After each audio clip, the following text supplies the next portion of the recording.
Su Yuling sangat marah karena draft wawancara hasil kerja kerasnya untuk mendapatkan berita utama bulan ini tidak diterima oleh Ketua Pemred. Ketua Pemred lebih memilih draft Jeng Sui karena telah berhasil mewawancarai Guan Jiancheng yang dikenal sebagai salah satu pembisnis veteran di Tiongkok. Su Yuling memfitnah Jeng Sui di hadapan rekan kantor lainnya bahwa ia melakukan trik murahan dan menggunakan kecantikannya untuk memikat Pak Guan. Namun, hinaan tersebut berhasil dibalas oleh Sui sampai membuat Su Yuling tidak bisa berkata apapun.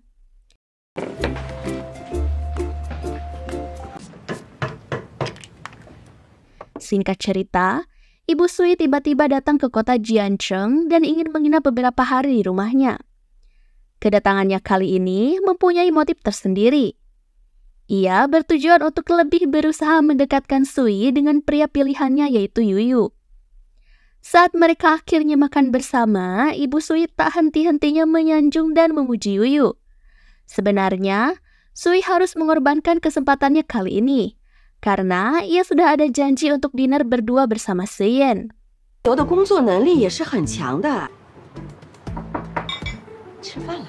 Ibunya selalu mencari cara agar Yuyu dan Sui bisa membangun hubungan lebih dekat.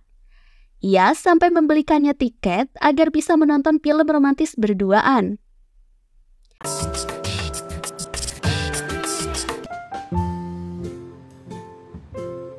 Sementara, Seyu berpapasan dengan Yuyu saat selesai menonton film. Seyu menanyakan apakah Yuyu sedang bersama orang lain. Namun, Yuyu menyangkal ia hanya menonton film sendirian. Seyu tak ingin melewatkan momen ini untuk lebih dekat dengan orang yang disukainya. Ia meminta Yuyu untuk mengantarnya pulang dengan alasan ia tak bawa kendaraan, apalagi malam sudah semakin larut. Singkat cerita, Pinasial Introduk mendapatkan banyak apresiasi dari pembaca karena berita utama kali ini berhasil mengangkat topik seorang tokoh bisnis yaitu Pak Guan yang menjadi idola di bidang keuangan. Jeng Sui semakin populer di kalangan jurnalis. Banyak yang memuji dan menjulukinya sebagai penulis berbakat. Dengan prestasinya, kali ini semakin dekat bagi Sui untuk bisa menduduki kursi wakil Pemred. Sui beberapa hari ini juga sangat sibuk. Banyak perusahaan dan pembisnis terkenal yang sangat ingin diwawancarai olehnya.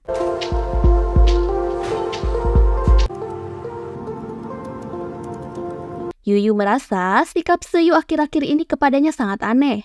Bahkan, Seyu sudah menghadiri 2 sesi kelasnya, meskipun bukan mahasiswa di fakultas tempatnya mengajar.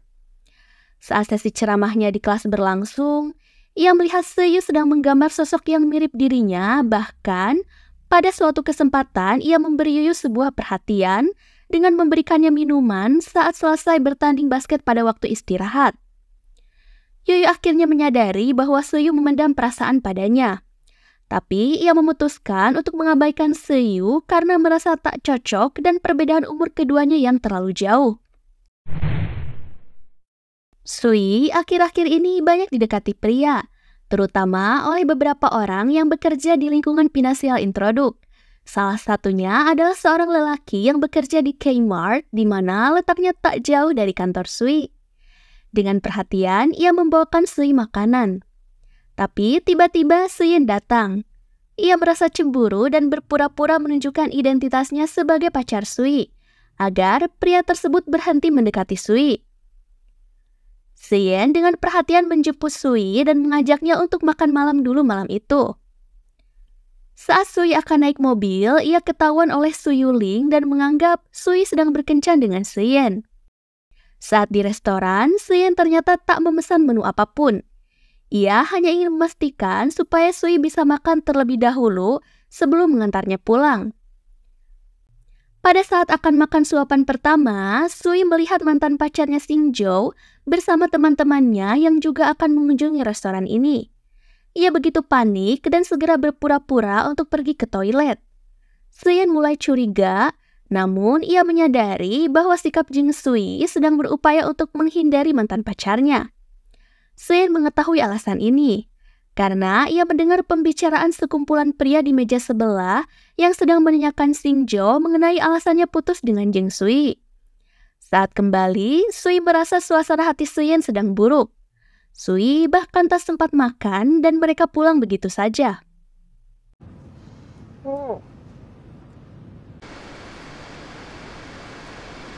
Saat sampai di rumah, Sui begitu kelaparan.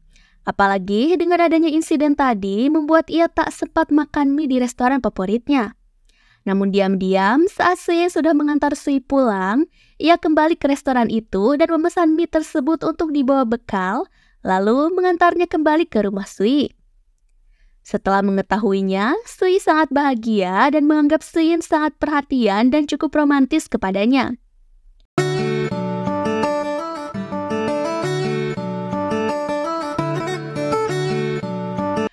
Saat keesokannya di kantor, Sui dan teman-temannya merasa heran dengan sikap Su Yuling yang tiba-tiba berubah baik pada Sui.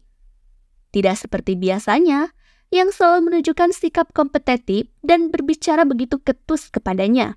Suyen kembali menjemput Sui. Saat dalam perjalanan, Sui memuji anak magangnya Seiyu. Ia merasa berhasil membimbing Seiyu dan kemampuannya kali ini telah meningkat. Akhir-akhir ini, Sui juga sedang rajin mengikuti kelas Yuyu. Sui merasa hal itu wajar karena menurutnya, siapa yang tidak mau melihat profesor tampan dan berbakat. Sui tak berhenti memuji prestasi Yuyu di depan Suyen yang membuat Suyen cemburu. Dengan kecepatan tinggi, Suyen memutarkan mobil dan mengajak Sui untuk ke rumahnya dan menunjukkan segudang prestasinya bahwa ia pun tak kalah dari Yuyu.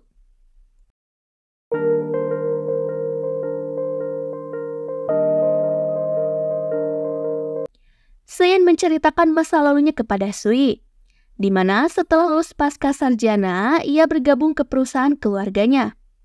Meskipun Minggu pada saat itu merekrut karyawan secara besar-besaran, tapi pengelolaannya tidak memiliki praktik modern dan ilmiah yang hanya bergantung pada modal besar dan kurang fleksibel. Saat Minggu mengalami krisis, ia tak bisa memberikan saran apapun karena perusahaan itu didirikan atas hasil kerja keras ayahnya dan temannya. Oleh karena itu, Suyen bertekad untuk keluar dan mendirikan perusahaan sendiri yang kini telah sukses. Sui mengatakan jika Suyen sangat berani dan begitu ambisius dalam mengejar visi dan impiannya. Selama proses mendirikan perusahaannya, Sui memahami jika Suyen menerima banyak tekanan dan kritik sampai akhirnya ia berhasil sekarang ini. Karena Sui memujinya, Suyen berkata, apakah ia ingin hadiah? Tak sempat menjawabnya, mereka dengan romantis langsung berciuman.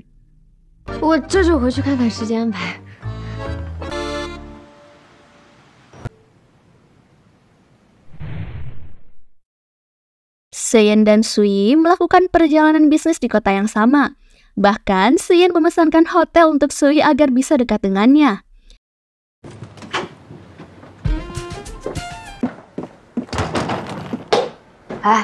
Dari kejauhan, Guanji khawatir melihat Sansan sudah begitu mabuk berat. Guanji menghampiri Sansan dan tiba-tiba bergabung untuk duduk di circle teman-teman Sansan. Guanji memperhatikan Sansan selalu kalah dalam permainan dan berakhir dengan minum alkohol.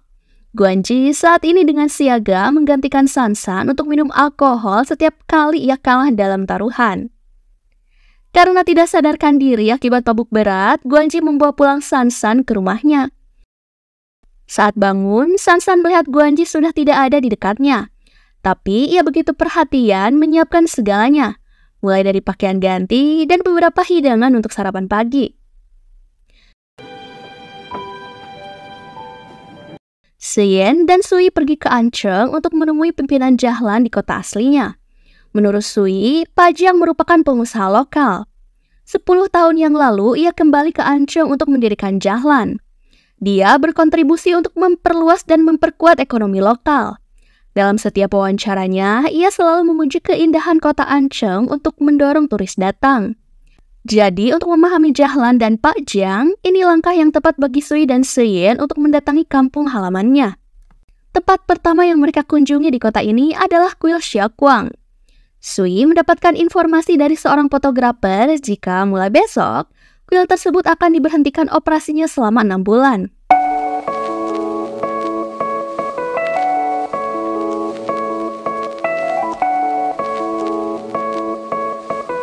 Mereka berdua begitu menikmati waktu bersama.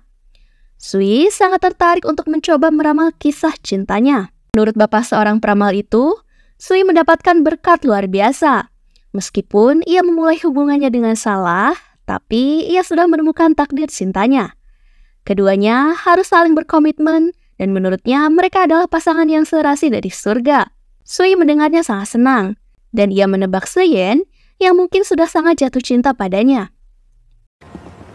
你哪天去湛蓝？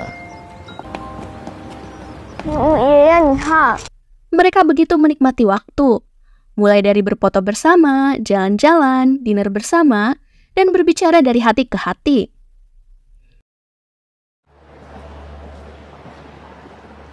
Keesokannya, Sui menemani Seyen untuk menemui pimpinan Jiang. Seyen ingin mendiskusikan kelanjutan kerjasama untuk memulai mitra bisnis dengan perusahaan Jahlan. Akhir-akhir ini, kecelakaan mobil listrik yang menggunakan baterai jadat dari Jahlan semakin banyak. Sebagai ahli dalam industri ini, Seyen ingin lebih mengorek masalah ini dengan Pak Jiang. Bagaimanapun, rencana investasinya pada Jahlan membutuhkan modal yang sangat besar. Ia harus berhati-hati sebelum memutuskan. Tapi tanggapan Pak Jiang tak memuaskannya dan seolah lari dari kasus masalahnya tersebut. Di sini, Seyen dengan tegas memilih menolak untuk melakukan mitra bisnis dengan Jahlan. 申记者还有什么要问的吗？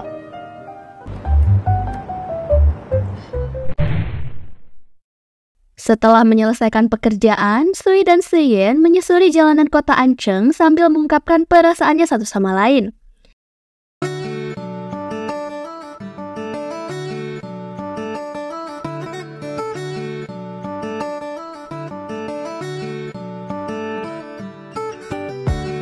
Sementara, Sui tak menyerah dan mulai menunjukkan rasa sukanya secara terang-terangan kepada Yuyu.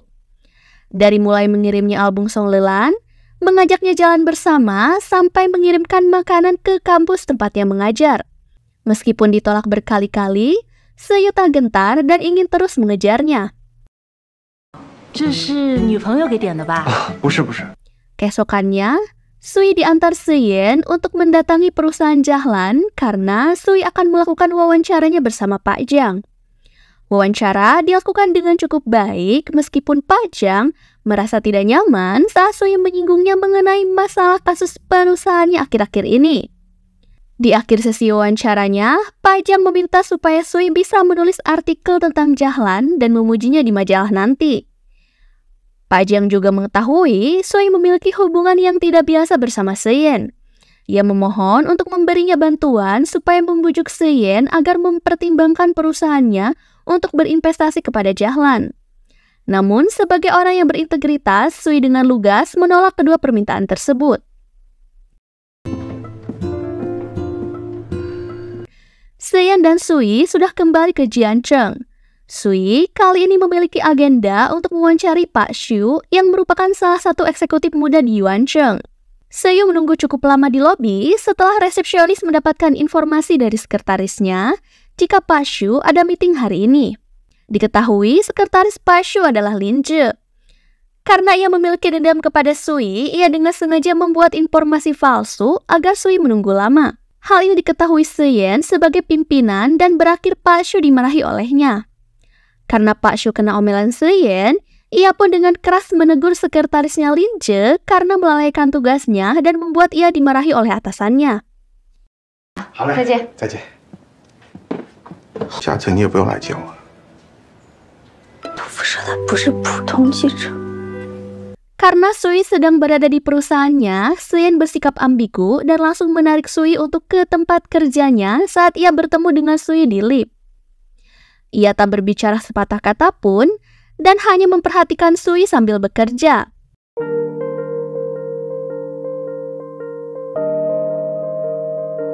Tak terasa, waktu sudah gelap. Sui melihat Seyen masih sibuk dengan pekerjaannya. Seyen meminta Sui untuk menunggunya sebentar lagi. Ia berjanji akan mengajaknya jalan bersama jika pekerjaannya sudah selesai. 那我们吃什么？ Sui mengajak Seyen makan hotpot di restoran favoritnya. Seyen melihat sekeliling dan selalu memperhatikan kebersihan di tempat tersebut. Sepertinya ia tidak biasa saat mengunjungi restoran di pinggir jalan. Di saat bersamaan, Seyen mendapatkan telepon dari Seyu. Ia begitu panik dan meminta tolong ke pamannya bahwa ia telah menabrak seseorang. Tidak terjadi luka serius, namun orang yang ditabraknya teriak kesakitan dan tidak membiarkannya untuk membawanya ke rumah sakit, bahkan melapor polisi. Dengan gelagatnya, sepertinya pria tersebut sedang menipu Seyu untuk diperas agar mendapatkan sejumlah kompensasi. Seyen tak kunjung datang meskipun ia sudah dihubungi dan lebih memilih menghabiskan waktu bersama Sui. 你不走了？不走了。 Untungnya, Yuyu membantu menyelesaikan masalah Seyu. Trik pria tersebut terbongkar dan ia pergi begitu saja. Seyu semakin terpukau pada Yuyu. Meskipun sudah diabaikan, ia tak berhenti mengganggunya. Seyu menceritakan tragedi semalam kepada Sui. Ia mendengarnya dengan seksama. Sui lalu mengatai wanita tersebut tidak punya hati nurani. Bagaimana bisa wanita penyihir itu menahan pamannya untuk tidak membantu keponakannya? Sui tidak sadar jika yang ia kritik adalah dirinya sendiri. Obrolan mereka dilanjut dengan membicarakan masing-masing pria yang disukainya. Sui menceritakan jika ia sedang dijodohkan dengan salah satu pria oleh ibunya. Di samping itu, ia juga sedang tertarik kepada seseorang. Seyu memberikan saran supaya Sui tidak terlalu cepat memutuskan. Ia jangan menilai buku dari sampulnya. Bagaimanapun, Sui harus mengenalnya lebih dalam. Jangan menyerahkan seluruh hutan untuk satu pohon. Artinya, harus penuh perhitungan dan memilih orang yang tepat. Di sini, Sui berpikir jika saran Seyu cukup bijaksana. 你对这方面还挺有见解的啊。 Sementara, Seyen menyampaikan pembatalan kerjasama dengan Jahlan kepada para mitra bisnisnya saat rapat. Namun, hal tersebut sempat ditentang oleh para pihak tertua. Yuyu dan Guanji membantu Seyen meyakinkan para tertua agar tidak berinvestasi pada Jahlan meskipun saat ini belum ada keputusan yang jelas. Artikel yang dibuat Sui tentang Jahlan sudah dirilis. Seyen menggunakan artikel tersebut untuk kembali meyakinkan para tertua agar benar-benar membatalkan investasinya kepada Jahlan. Awalnya sempat meragukan dan mengkritik artikel tersebut. Namun dengan artikel Sui yang sangat berwawasan dan cukup tajam, ia berhasil meyakinkan para tertua atas keputusan Seyen. Tahun baru telah tiba. Sui menghabiskan tahun barunya untuk berbelanja bersama Seyu dan Sansan di mall. Ia menerima kabar jika Seyen sedang melakukan perjalanan bisnis ke luar negeri. Namun saat pulang bersama Sansan, mereka melihat Seyen dengan manis sudah menunggunya di depan apartemen Sui. Sui dan Seyen melewati malam akhir pergantian tahun. Seyen memberi kejutan dan memesan ruang pribadi untuk melihat kembang api bersama. Begitupun Seyu.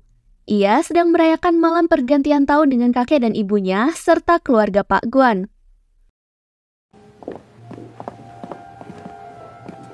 Kembang api akan segera menghiasi langit. Detik-detik pergantian tahun sudah di depan mata. Sui memiliki harapan supaya karirnya tahun ini berjalan dengan baik dan bisa menjalin hubungan romantis dengan pria di hadapannya. Seyen ingin menyatakan rasa sukanya kali ini kepada Sui. Namun entah mengapa, ia mengurungkan niatnya tersebut setelah mendengar Sui melanjutkan doanya dan berteriak. Harapan terbesarku tahun ini adalah bisa merilis majalah digital dan menulis artikel lebih bagus.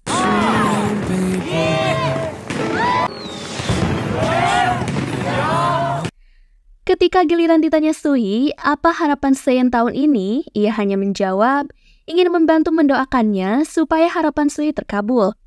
Satu fakta, jika Seyen sebenarnya sedang menyembunyikan keinginan dan harapannya. Ia awalnya ingin menyampaikan kalimat menyentuh dengan manis dan berkata, "Jing Sui, kau adalah hadiah ulang tahun terbaikku." Sui kemudian pulang dengan kecewa karena pada momen ini ia begitu berharap Seyen bisa menyatakan cinta padanya. Saat ia curhat dengan temannya, Sansan menanggapi jika hubungan keduanya masih terlalu dini dan ia masih memiliki peluang besar ke depannya. Keesokannya, Sui mengajak Sansan untuk bermain ke tempat peternakan kuda Pak Guan. Kebetulan sekali, Suyin dan Guanji sedang berada di sana. Guanji menemani Sui dan Sansan untuk berkeliling melihat tempat peternakan kuda. Sementara Suyin masih terlihat cuek, tidak peduli dan hanya memperhatikan Sui dari jauh. Sui sangat bingung atas sikap Suyin hari ini kepadanya setelah momen pada malam pergantian tahun. 准备下马鞍。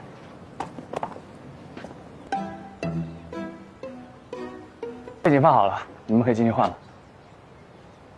Suyin diam-diam mendengar pembicaraan Sui dan Sansan saat mereka akan berganti pakaian untuk berkuda.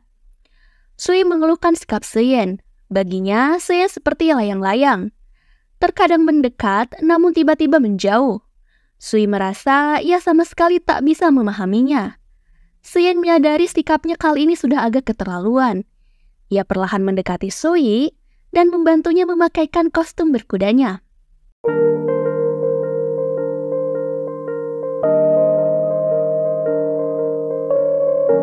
Singkat cerita, Sui dan Sansan menikmati momennya kali ini dengan pasangan masing-masing.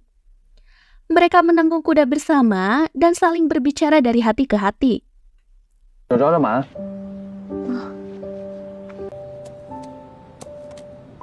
关机。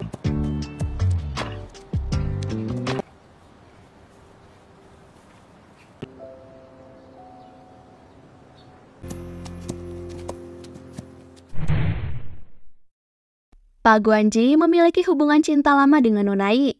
Mereka berdua telah mengalami romansa pada pandangan pertama yang dipenuhi dengan impulsif dan mendalam. Pak Guan mengatakan jika ia telah memikirkan masa depannya dengan Nonai dan ingin menyatakan niatnya untuk menikahinya. Namun Nonai menjawab bahwa ia belum siap untuk membawa hubungannya ke arah lebih serius. Ia belum pernah menikah dan berkencan sebelumnya, dan tidak yakin apa di masa depan akan bisa menjadi Bu Guan yang memenuhi syarat. Dia ingin Pak Guan memikirkannya dengan hati-hati. Pak Guan mengerti kekhawatiran Nonai, tapi ia berharap hubungannya bisa seperti anak muda yang saling terbuka satu sama lain dan sering menghabiskan waktu bersama. Yuyu menikmati waktu bersama ibunya di kampung halaman. Ibunya menanyakan kejelasan hubungan lanjutan antara dia dan Sui. Yuyu hanya menyatakan jika tidak terjadi hal apapun antara mereka berdua. Atas perkataannya itu, ibunya yakin jika Yuyu sedang menyangkal perasaannya kepada Sui dan sebenarnya ia sudah tertarik kepadanya. Satu hal yang membuat yakin Yuyu untuk lebih mengenal Sui, yaitu ketika ibunya mengatakan jika ia sangat menyukai Sui. 晚安。 Suyin, Yuyu, dan Guanji melakukan kunjungan ke perusahaan teknologi baru setelah menolak investasi kepada Jahlan. Mereka sangat terkesan kepada perusahaan tersebut yang lebih memperhatikan kualitas daripada kuantitas, di mana 70-80% dana yang mereka gunakan dihabiskan untuk penelitian dan pengembangan teknologi daripada memperbanyak skala produksi.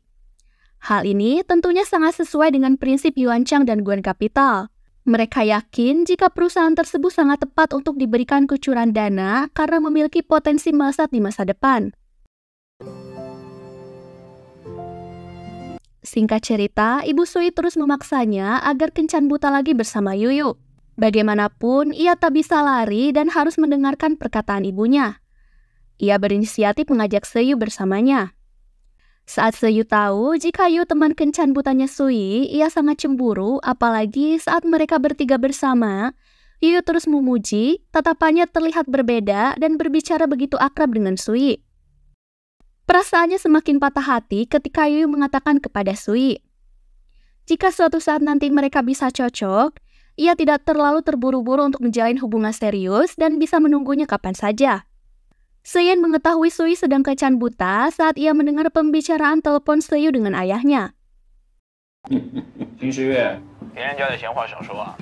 Suyin sudah menunggu di depan apartemen Sui. Dari jauh, ia melihat Sui sudah pulang dan diantar oleh teman kencan butanya Yuyu.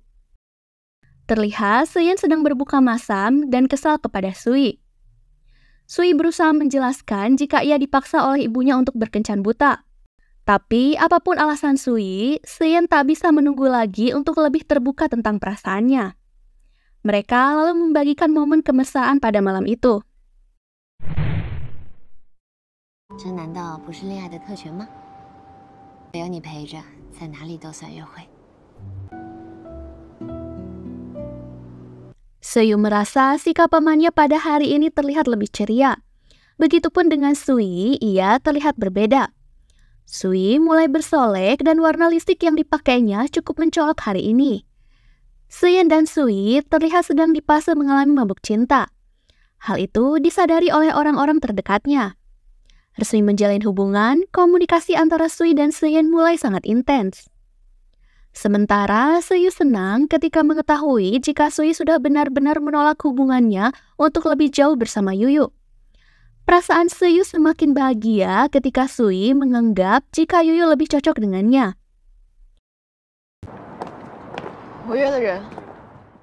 Sempat terjadi kesalahpahaman yang berlarut-larut antara Guanji dan Sansan. Guanji berusaha memberi perhatian kepada Sansan dan mulai memperbaiki hubungannya. Sementara sekretaris Cheng Seng memiliki hubungan yang dekat dengan teman Sui yaitu Nona Kong. Dari yang awalnya hubungan kerja karena suatu proyek tertentu, namun perasaan mereka semakin hari semakin tumbuh dan mulai tertarik satu sama lain. Saat di kantor, Sui mendapatkan tamu bernama Yiyang. Ia meminta Sui untuk mewawancarainya dan menulis artikel yang sama dengan format yang ia tunjukkan, yaitu seperti draft artikel Seyen. Sui tidak mengetahui pria tersebut memiliki profesi di industri apa. Tapi Yiyang mengundang Sui untuk menghadiri konferensi pers pada Jumat nanti untuk mengenalnya lebih jauh. Saat mengeceknya di Baidu, Sui tak menemukan informasi apapun tentang Yiyang. Sui berpikir jika pria tersebut sedang menipunya. Meskipun Sui sempat mencurigainya, namun ia datang ke kantor Yiyang. Yiyang secara eksklusif hanya mengundang Sui sebagai jurnalis satu-satunya. Konferensi pers pun dimulai. Ia hanya menggunakan platform live streaming saat peresmian perusahaannya. Ketika mulai memperkenalkan diri bahwa ia adalah Jackson Yi, Sui mengetahui jika latar belakangnya tidak main-main. Yiyang dikenal memiliki julukan sebagai jenius chip. Bukan hanya itu, ia merupakan lulusan luar negeri yang sedang mengejar gelar doktornya. Sejak berumur 14 tahun, ia memiliki minat terhadap teknologi semikonduktor dan mulai menjalankan bisnis dengan temannya saat kuliah, serta memperoleh pendapatan pertamanya dari beberapa proyek risetnya. Yiyang mengenalkan secara resmi perusahaan chip komputernya bernama Dark Horse Technology bersama rekan bisnis masa depannya bernama Brush. Sementara Yuyu, Guanji, dan Seyen sangat panik saat mengetahui Brush saat ini sudah keluar dari Lean dan lebih memilih bekerja sama dengan perusahaan teknologi baru. Yuyu berusaha mendiskusikannya, namun ia tetap pada pendiriannya dan lebih memilih Dark Horse yang ia nilai lebih berpotensi. Sui mengetahui jika Seyen sempat merekrut Brush untuk melakukan kerja sama bisnis dengannya. Kali ini, Sui begitu khawatir dengan keadaan Seyen. Ia memutuskan menemuinya pada malam hari di rumahnya untuk membantu menghibur perasaan kecewa Seyen.